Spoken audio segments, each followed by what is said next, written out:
আপনাদেরকে কথা দিয়ে যাচ্ছি, আমি এই চত্বরের মধ্যে আমি এইখানে একটা ডিজিটাল বিলবোর্ড স্থাপন করব, যেখানে সরকারের কি টাকা আসে, কি টাকা খরচ হয় এবং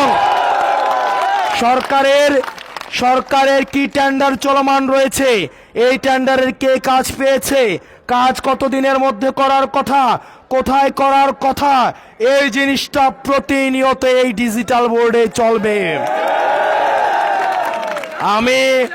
আমি যেহেতু আমি বিশ্বাস করেছি এবং আমি জিতেছি, আমার জনগণ আমার উপর আস্থা রেখেছে, আমার জনগণ আমাকে শক্তিশালী করেছে, আমি বিশ্বাস করি আমার অর্থের প্রয়োজন হলে আমার জনগণই আমাকে অর্থ দিবে। সুতরাং টেন্ডারবাজি করে চাঁদাবাজি করে অর্থ ইনকাম করার কোনো প্রয়োজন নাই। আমি প্রত্যেকটা অর্থের একটা একটা পয়সা আমি জনগণের কাছে হিসাব দিব ইনশাল্লাহ।